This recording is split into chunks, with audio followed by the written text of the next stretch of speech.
Untuk screen-nya sudah terlihat ya? Sudah, Bu. Sudah, Bu.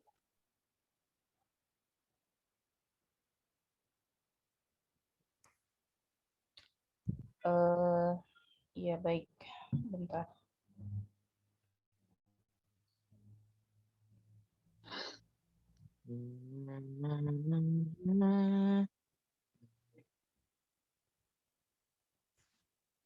Ya, baik.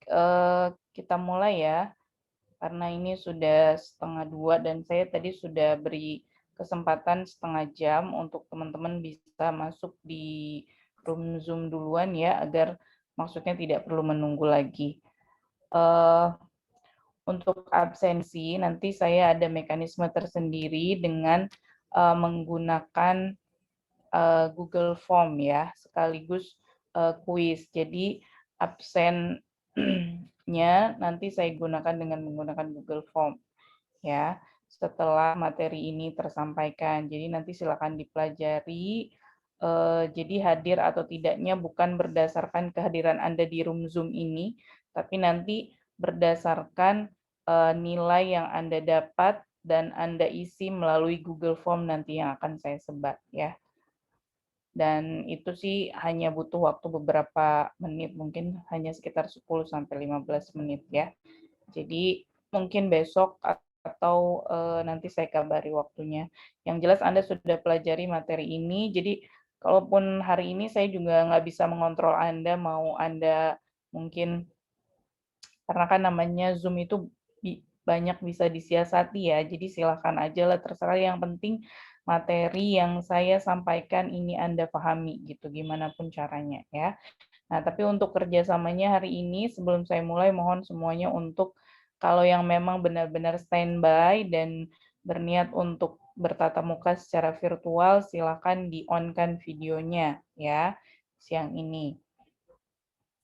Kecuali kalau memang ada yang sedang dalam kondisi darurat ya, misalnya sedang menjaga yang sakit atau dalam perjalanan karena urgent dan lain-lain, silahkan ya.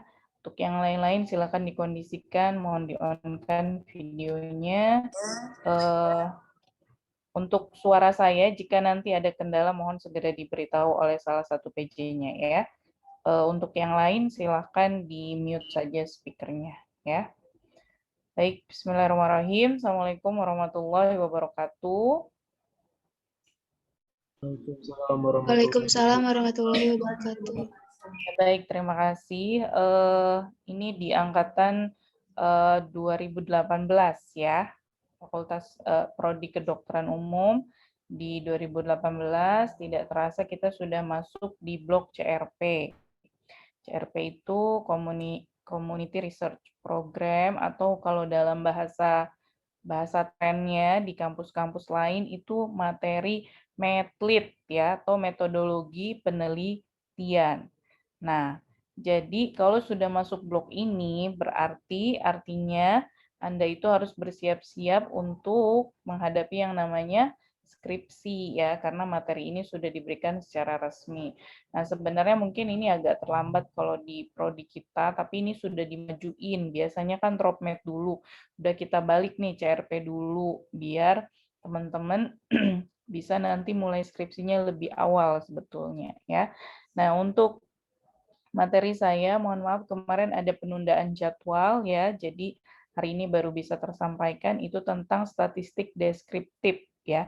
Mungkin dari awal udah belajar banyak banget tentang materi statistik di blok CRP ini. Mulai dari jenis penelitian, terus nanti ada statistik bahkan sampai yang jenis-jenis ujinya, mungkin udah ya. Lecture-nya ini udah selesai ya? Tinggal saya aja atau masih running?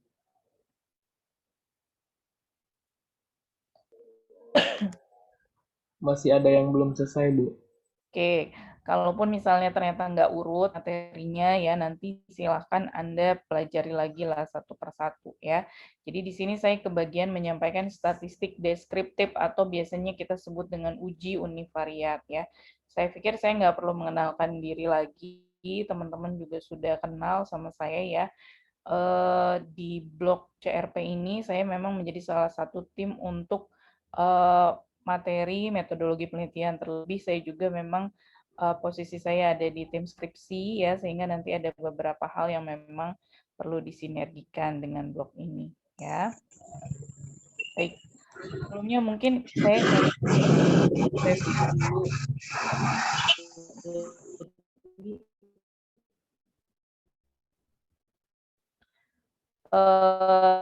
Ini adalah siklus Anda selama ini ya.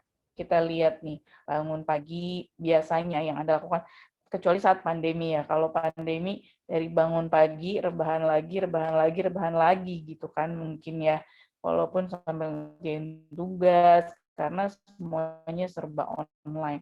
Nah, kalau misalnya pada saat normal Anda kan pernah merasakan ya bangun pagi, kemudian kuliahnya pasti kan tatap muka ya, lecture, terus nanti disambi mungkin hangout-nya ya kemana gitu ya, di sini bisa, kalau di sini main medsos gitu ya, kemudian makan malam ngerjain tugas, seperti itu mungkin sampai semester kemarin sebelum pandemi. Nah, ini kalau misalnya Anda sudah dapat blok CRP, ini sebenarnya akan berubah siklusnya. Kenapa? Nasib skripsinya gimana ya? Ada yang bisa tidur terus skripsinya lancar bisa aja ya, hoki mungkin ya, dapat pembimbingnya enak. Tapi ada juga yang bangun ngerjain tugas atau ngerjain skripsi itu semalaman tapi nggak ACC. Nah, jadi setiap orang itu harus bersiap dengan kemampuan dirinya masing-masing karena nggak akan lagi nanti ada namanya ketua kelompok kalau dalam skripsi. Anda harus bertemu pembimbing itu sendiri ya, nggak bisa lagi diwakilkan, nanti biarin aja ada king queen yang ngadepin, nggak bisa. Kalau kita nggak ketemu, kalau kita nggak diskusi sendiri dengan pembimbing, itu tidak akan selesai. Nah, jadi setiap mahasiswa itu siklusnya akan berbeda ya, tergantung apa? Tergantung amalannya kayaknya. Oke, jadi kalau sudah dapat materi-materi medlit itu artinya skripsi itu sebentar lagi gitu. Jadi Anda harus bersiap, oh saya ini mau sebentar lagi mau skripsi. Kalau sebentar lagi mau skripsi itu artinya Anda itu udah menjadi mahasiswa kakak paling tua sekarang. Ya, jadi di angkatan terakhir 2017 sekarang udah pada lulus ya, udah pada yudisium.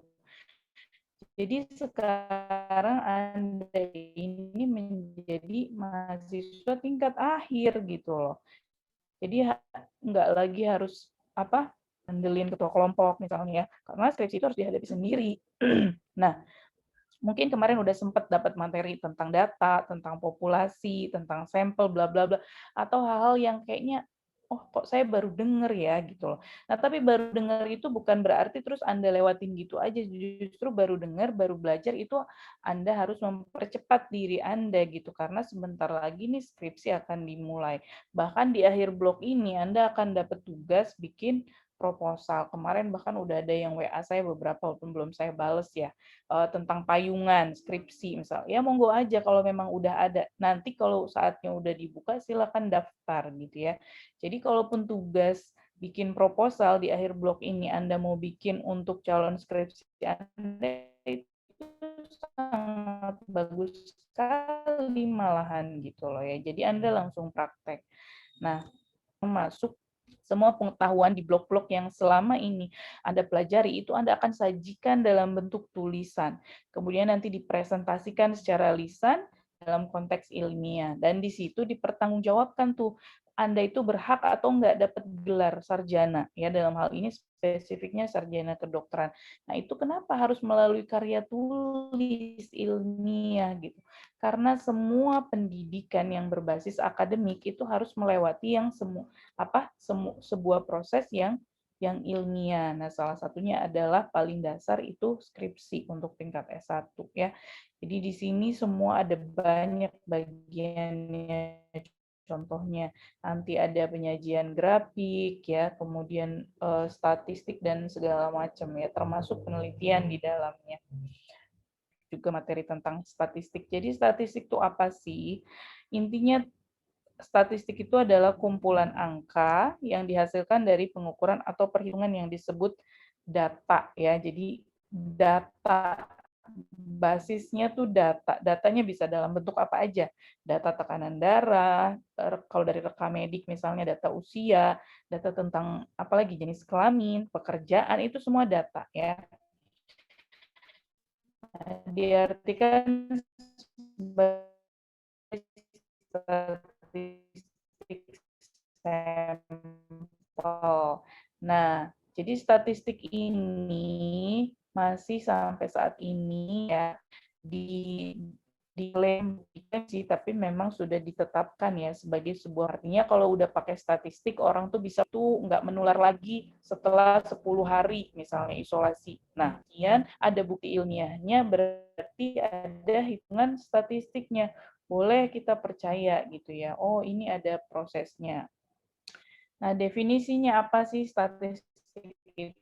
Mengumpulkan data, mengolah, menyajikan, menganalisis sekelompok subjek penelitian. Jadi saya cuma ulang aja di sini biar Anda lebih jelas statistik itu apa, mungkin udah diulas sama dosen lain di awal ya. Jadi statistik itu dipakai di berbagai bidang ya, termasuk kita kesehatan. Di sini mulai dari pertanian, industri, semuanya itu memakai ilmu statistik. Makanya ini termasuk ilmu dasar ya sebenarnya. Nah, baik, kalau statistik kesehatan itu apa sih? Data atau informasi yang berkaitan dengan masalah kesehatan tentunya. Gunanya apa? Untuk merencanakan program pelayanan, program eliminasi itu semuanya berdasarkan penelitian, eliminasi TBC, eliminasi malaria, eliminasi HIV/AIDS gitu. Itu kan dihitung setiap tahun berhasil atau enggak kan dari persentase statistikanya. Ya, metode baru misalnya, kemudian melakukan analisis tentang berbagai penyakit, ada obat baru, kanker misalnya kan, mulai dari ABC sampai stem cell sampai apa gitu kan, metodologi pengobatannya terus berkembang. Nah, itu dari hasil penelitian melalui pembuktian dari ilmu statistik itu gitu. Jadi ilmu statistik itu di sejumlah ilmu lain. Nah, kemudian hubungan penelitian dengan statistik itu apa sih? Nah, kalau ada masalah, kita akan ajukan hipotesis. Anda semua kan pernah tutor ya, hipotesis itu apa sih?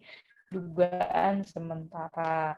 Nah, kemudian sampai menentukan sampel, mengumpulkan sampai menyajikan data dan menganalisis datanya sehingga bisa membuat sebuah kesimpulan.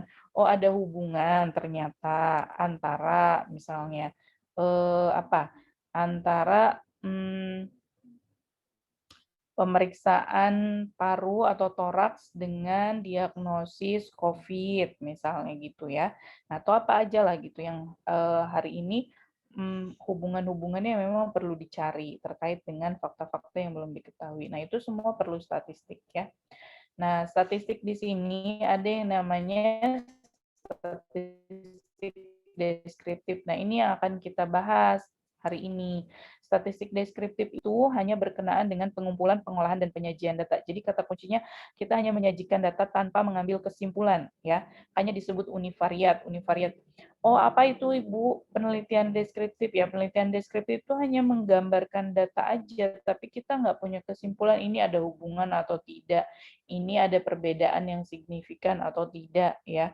Karena kita hanya menyajikan gambaran sebuah data. Nah, ini ada statistik inferensi atau statistik bivariat. Ini bukan saya yang nyampein ya, saya nggak tahu udah atau belum, tapi inilah yang dipakai untuk mengambil kesimpulan ya.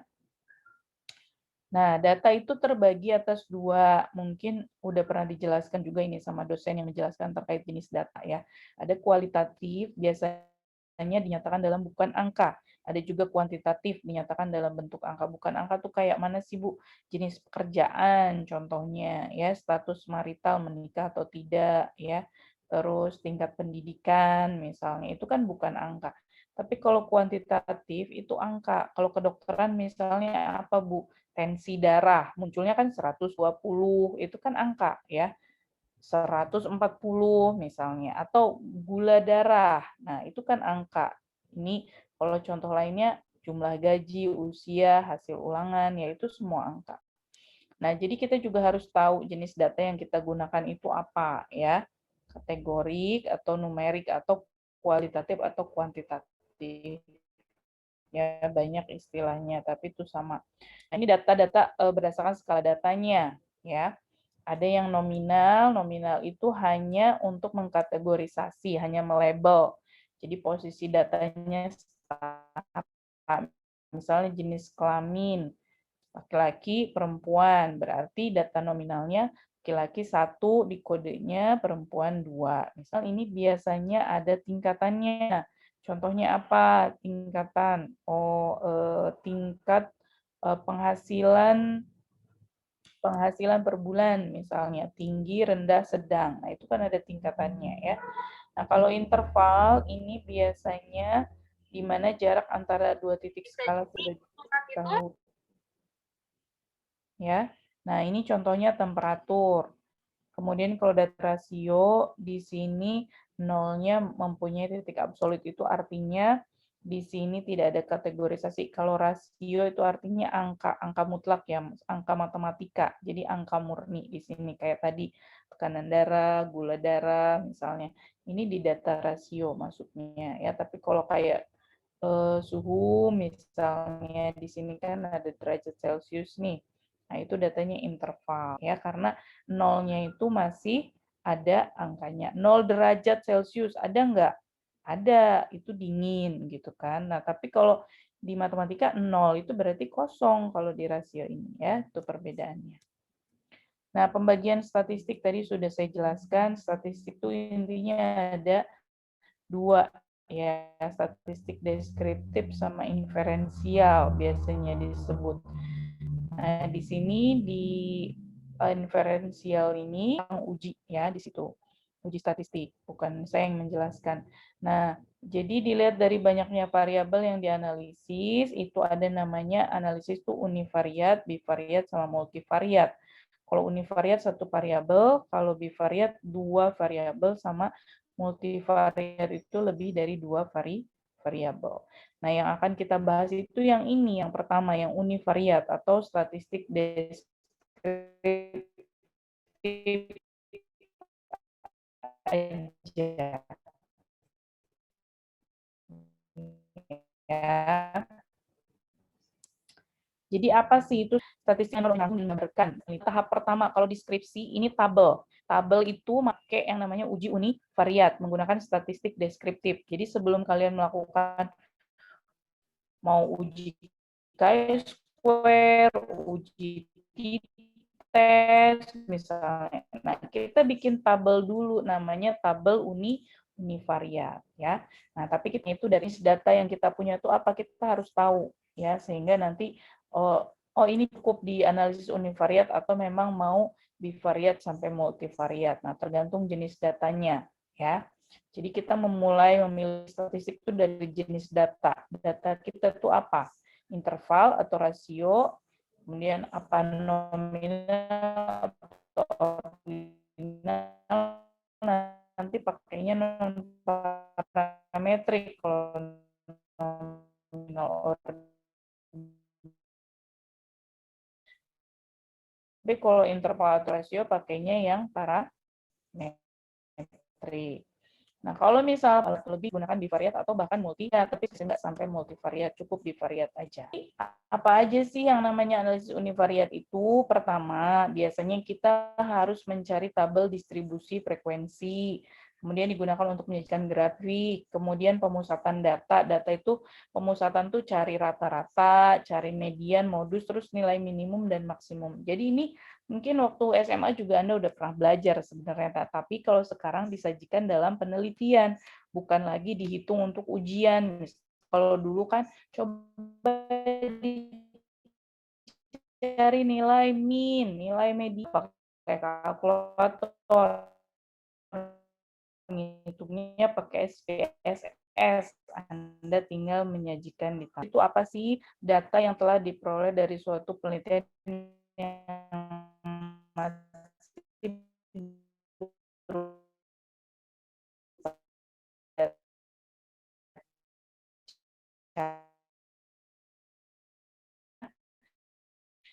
dapat dibuat menjadi data yang berkelompok. Jadi daftar yang memuat data jurnal atau penelitian itu pasti ada tabel di dalamnya, tabel hasil. Nah, yang pertama dibuat tuh kan ini.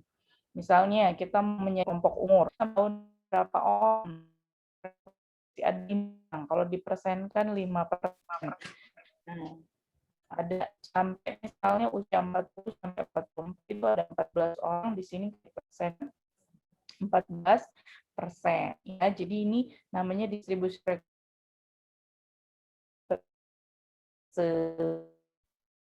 gimana? Gak usah pusing sekarang mah ya. Kalian kan maunya yang instan.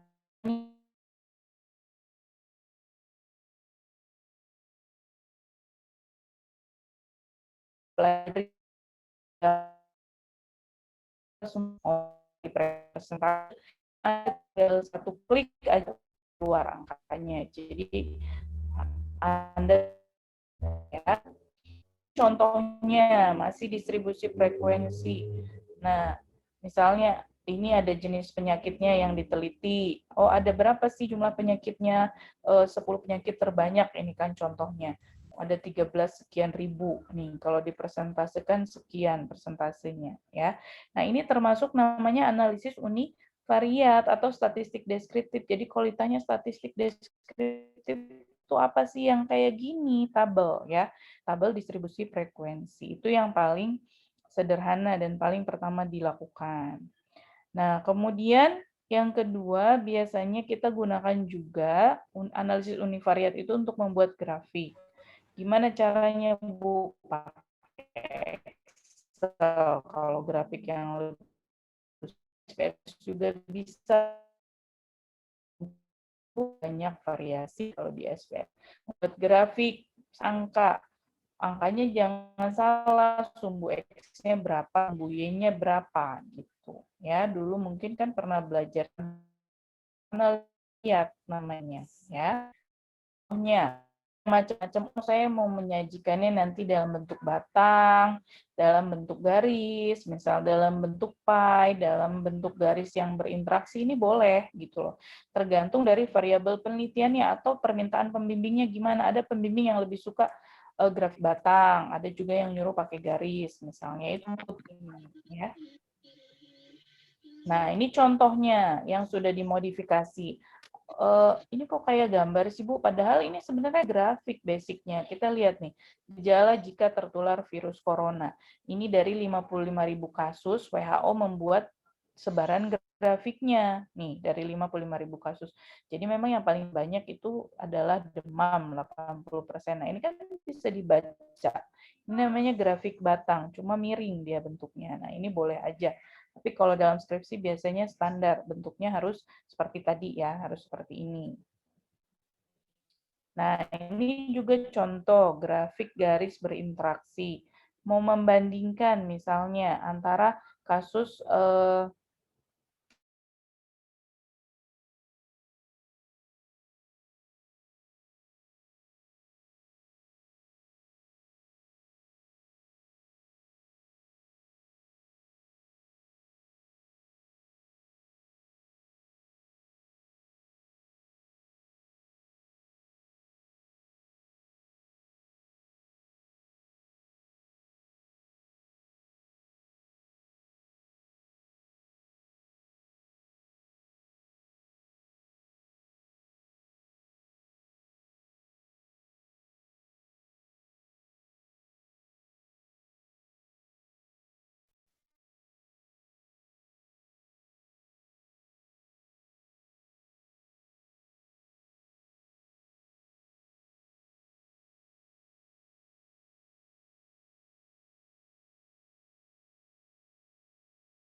ya, suara saya terdengar nggak dari tadi?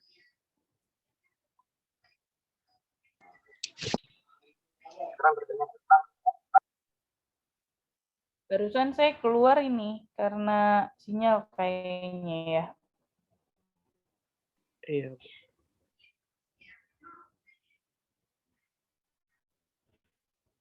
Tapi tadi suaranya Ada, Bu. Ada, Bu. Terus tiba-tiba hilang ibunya. Oke, ini saya masuk lagi ke slide-nya.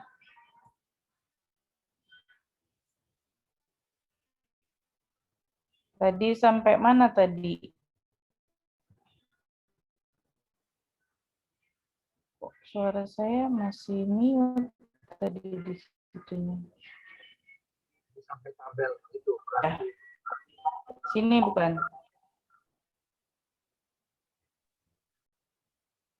Oke, ini contoh grafik garis ya. Tadi bentuk grafik ini kan. Jadi selain tabel distribusi frekuensi dari tadi tahu ya, distribusi frekuensi itu contohnya kayak 10 penyakit. Nah, namanya tabel distribusi frekuensi. Gimana suara saya terdengar kan?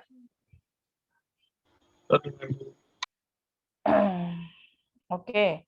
Terus yang kedua, fungsi analisis univariat itu digunakan dalam membuat grafik ya.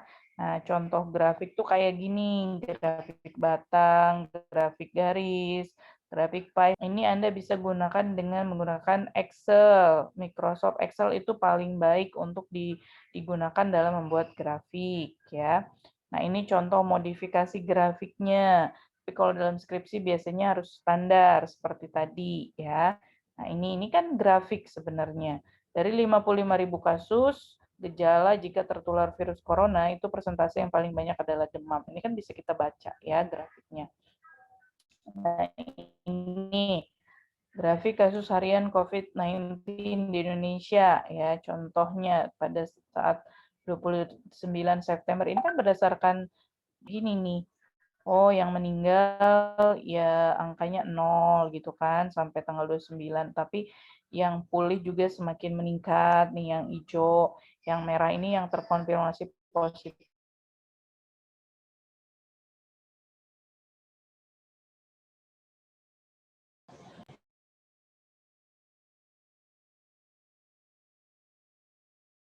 Grafiknya seperti apa. Atau mau pakai diagram pie, biasanya untuk karakteristik responden, jenis kelamin, laki-laki,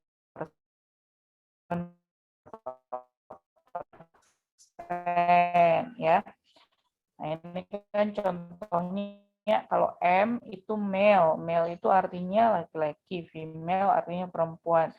Nah, kasusnya yang dicari berdasarkan analisis univariat itu selain grafik dan tabel distribusi frekuensi yang dibuat itu berupa pemusatan data.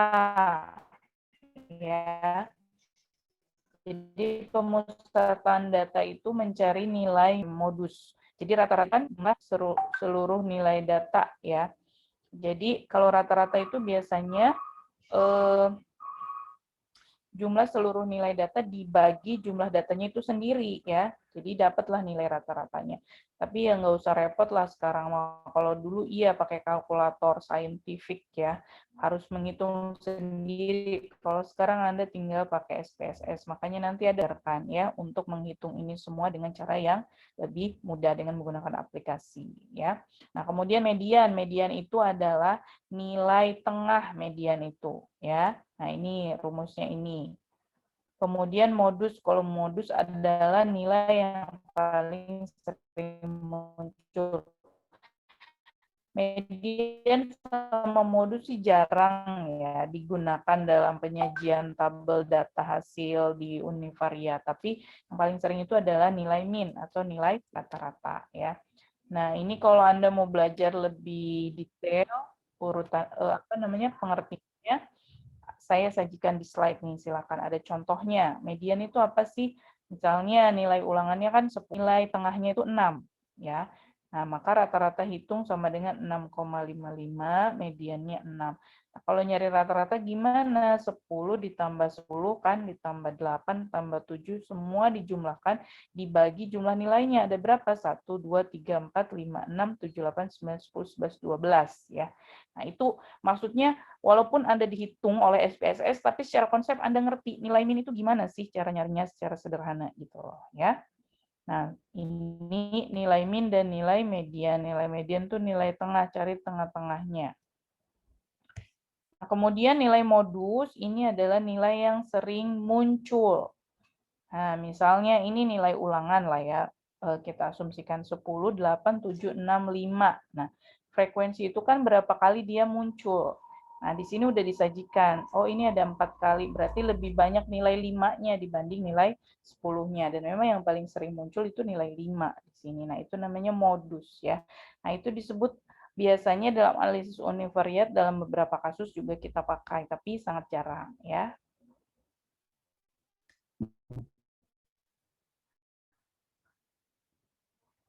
Nah, terus untuk selanjutnya biasanya ini juga dipakai dalam tabel univariat, itu ada namanya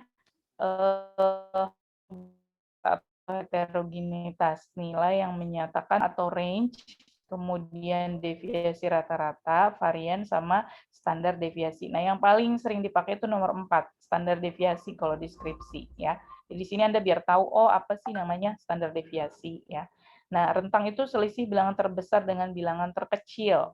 Nah, ini biasanya angka minimum sampai maksimumnya itu berapa sih gitu loh. Rentangnya berapa di sini, pengen tahu gitu loh. Oh, ternyata misalnya ini kan A, ini ada 100, ini kan rentangnya jauh nih. Nilai paling besarnya 100, nilai paling kecilnya 10 ya. Nah, tapi kalau yang ini dari 100 itu langsung ke 10 ya. Jadi, nah yang C ini beda, ada 100-nya ada 3, 90. Nah, ini kan kita pengen lihat rentangnya itu berapa, range-nya gitu. Jadi nanti ada rumusnya ya, di situ. Kemudian deviasi rata-rata, penyebaran berdasarkan harga mutlak simpangan bilangan terhadap rata-ratanya ya. Jadi maksudnya gini ya, deviasi rata-rata itu atau biasa kita sebut DR. Nah, 25 ini kan nilai nih, contoh ini kan pakai nilai ya, nilai ulangan lah mungkin. Ini ada dapat 100, 90, 80, 70, 60 sampai, tapi ada juga yang dapat 10 di sini ya. Nah, berdasarkan nilai rata-ratanya, misalnya ya di sini deviasi rata-ratanya kan 25. Nah, dari 25 itu nanti dilihat nih angka yang paling jauh ke arah bawah dan ke arah atasnya itu berapa gitu loh, ya. Nah, sehingga nanti didapatkanlah makin besar simpangan, maka makin besar nilai deviasi rata-ratanya, ya. Jadi kalau angkanya nanti sebaran data Anda misalnya jauh dari deviasi rata-rata, itu berarti datanya tidak terlalu homogen, berarti datanya heterogen ya. Nah, sama dengan deviasi dan varians ya, hampir sama. Jadi intinya penyebaran berdasarkan jumlah kuadrat simpangan bilangan terhadap rata-ratanya. Intinya melihat ketidaksamaan sekelompok data. Sebenarnya kalau dalam statistik gampang sih, nanti Anda tinggal uji normalitas aja. Kelihatan dari uji normalitas itu normal atau enggak sih sebaran datanya ya. Nah, kalau nggak normal biasanya nggak bisa pakai uji parametrik ya. Nah, tapi deviasi standar ini juga dari SPSS nanti langsung muncul, tapi di sini saya kasih lah rumus manualnya biar Anda tahu ya. Kalau dulu cara nyarinya tuh kayak gini ya, pakai yang manual. Nah, kalau sekarang pakai SPSS itu udah langsung muncul standar deviasi atau biasa disebut SD. Nah, ya. Jadi rata simpangannya, jadi keragaman kelompok data ya, situ. Nah, tabel univariat yang menggunakan data-data tadi contohnya kayak gini. Ya, variabelnya umur misalnya. Nah, umurnya rata-ratanya minnya itu 30 usianya. Kemudian nilai tengahnya 31. Lama hari rawat rata-ratanya 10 hari. Kemudian nilai tengah rawatnya itu 7 hari. Nah, standar deviasinya atau biasa kita sebut SD itu 10,1, ini 8,9. Nah, nilai minimum maksimumnya juga biasanya kita cantumkan. Nah, jadi ini semua nggak usah pusing sih cara nyarinya gimana. Yang penting nanti Anda praktikum itu kan belajar input data.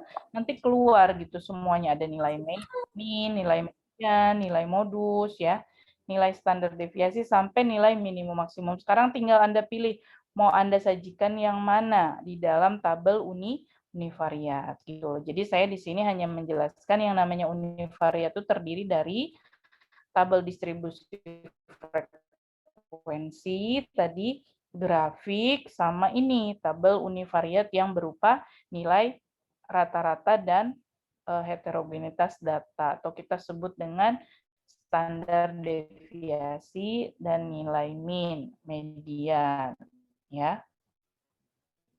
Nah, jadi silahkan nanti baru ya kalau CRP ini gitu loh. Jadi banyak istilah yang baru mungkin, makanya Anda wajib untuk baca, untuk kemudian belajarnya lebih lagi dibanding blog yang lain ya. Ini saya ada beberapa buku-buku referensi yang biasanya dipakai di kedokteran, itu biasanya kita pakai Noto Atmojo nih. Kalau ditanya nanti buku metode yang dibacanya, saya punyanya buku Noto Atmojo Dok misalnya. Noto Atmojo tuh yang ini ya. Nama lengkapnya tuh Sukijo Noto Atmojo, tapi biasa disebut bukunya Noto Atmojo. Nah, kalau yang ini Sudigdo, yang tengah ini paling tebal nih, dasar-dasar metodologi penelitian klinis ya.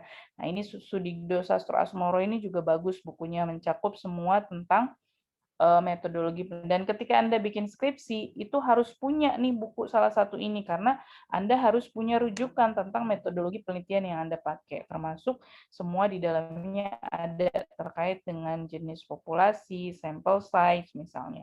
Ya, jadi jangan hanya mengandalkan slide dari dosen kalau banyak hal baru, tapi Anda juga harus baca. Kalau tentang statistik sendiri, ini buku Yudinda ini serialnya banget dan yang enak dibaca aja gitu, silahkan. Nanti kalau Anda mau cari e-booknya mungkin, atau mau pinjem dari kakak tingkat, atau mau belajar lebih nih sebelum praktikum gitu ya. Jadi di masa mungkin nilainya sih bagus-bagus aja, kok Bu, lulus-lulus aja ya. Tapi paham atau enggak itu kan tergantung Anda. Jadi pilihannya semua ada di Anda belajar di saat pandemi ini gitu ya. Jadi apa namanya, self directed learning-nya itu benar-benar harus dipraktekkan lagi ya, bukan hanya teori, tapi benar-benar memaksa diri Anda untuk lebih banyak belajar, karena memang lebih banyak belajar sendiri dibandingkan didampingi atau tatap muka ya. Cukup kayaknya untuk materi saya, silakan kalau ada pertanyaan. Ada? Ada pertanyaan? Tidak? Saya kasih waktu 5-10 menit. Nah, untuk absensinya ya, untuk absensinya saya tidak berdasarkan jumlah kehadiran Anda atau berdasarkan Anda on atau off videonya, karena saya juga nggak bisa dong memantau sambil saya ngasih lecture ini, saya sambil ngeliatin Anda satu-satu kan nggak bisa gitu. Jadi besok mungkin saya minta waktunya 10-15 menit, nanti jamnya saya akan beritahukan kepada PJ kelasnya ya. Saya akan sebarkan Google Form terbatas, jadi limited time ya, kayak Anda ujian, tapi ini ujiannya dalam bentuk yang singkat lah, paling 10 soal gitu. Nah, 10 soal dari materi yang saya sampaikan ya. Jadi silakan dibaca ulang, nanti slide-nya mungkin bisa saya kirim ya, Anda pelajari lagi. Setelah itu, pada saat saya sebarkan Google Form, maka Anda harus mencapai nilai standar. Nanti nilai standarnya saya akan share ya. Biasanya di atas 80 sampai 100. Jadi kalau di bawah itu nilai kuisnya ya, itu saya anggap Anda belum hadir. Kenapa? Karena Anda belum mempelajari berarti gitu loh. Karena pada saat pandemi ini bukan berdasarkan masuk atau enggak di room Zoom itu gampang gitu loh. Tapi yang penting gimana caranya paham atau enggak. Makanya Anda harus paksa diri Anda untuk belajar. Kalau misalnya ada pertanyaan, Anda boleh tanya gitu ya. Sebelum nanti Saya berikan kuisnya itu sebagai absensi. Jadi kalau yang nilainya di bawah standar ya saya anggap nggak masuk aja. Kenapa? Berarti kan Anda nggak belajar, Anda nggak baca, Anda nggak paham, padahal saya udah berikan waktu gitu loh. Itu mungkin bedanya antara absen tatap muka dengan absen online versinya saya ya. Oke, ada pertanyaan? Atau cukup? Pertanyaan? Berarti kita cukupkan sampai sini ya.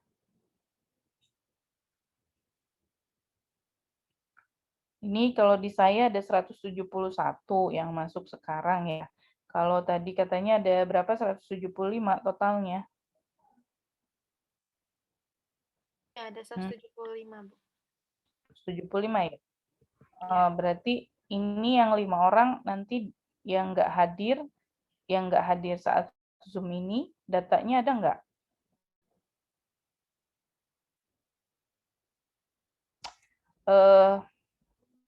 Gini deh, ya yang 5 orang ini yang merasa tidak hadir di Zoom ini juga mohon konfirmasi langsung aja japri saya nanti ya.